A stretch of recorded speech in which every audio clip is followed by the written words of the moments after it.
cokoliv se mi dostalo do ruky, tak jsem prostě nějakým způsobem rozebral. Některé věci jsem i složil zpátky.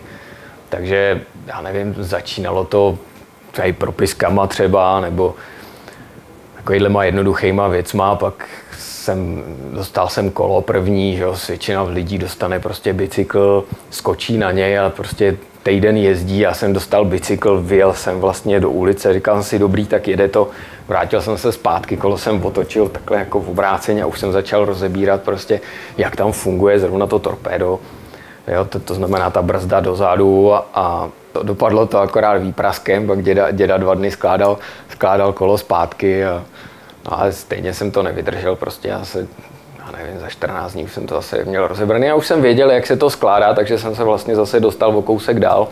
Zvědavost a zvídavost je jednou z nejdůležitějších lidských vlastností. To je to, co posouvá lidstvo vpřed. A Tomáš Gregor je toho živoucím důkazem. Pracuje jako postdoktorand ve výzkumném centru nové technologie na Západočeské univerzitě, a to v rámci projektu EXLIS, tedy Excelence lidských zdrojů. Vlastně jak se rozvíjela technologie, tak jsem vlastně přišel na to, že existuje přístroj, který je schopný se podívat dovnitř věci, aniž by se to muselo rozebírat. Protože většina mých pokusů vlastně ze začátku, kdy jsem něco rozebral, tak skončila tak, že jsem to prostě nebyl schopný už složit zpátky.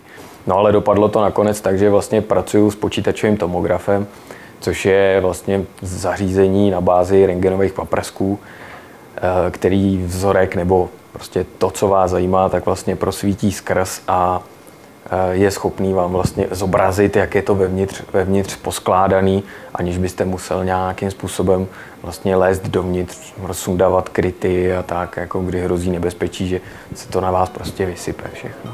Tím ovšem Tomáš Gregor nemyslí rentgen, to je něco trochu jiného. Vy vidíte ten jeden jediný snímek, jo, kdy vlastně tam máte tu tkáň, když je to v tomhle případě, tak tam vidíte ty 2 kosti, jo, zhruba jsou tam lze tušit svaly, ale když je tam třeba trhlinka na té kosti, tak vy nevíte, jestli je z téhle strany, z druhé strany, anebo je jakoby kolem dokola.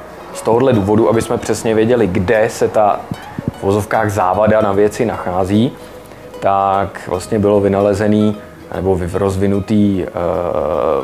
rozvinutá tomografie, kdy vy vlastně uděláte těch rentgenových snímků třeba několik tisíc z různých úhlů.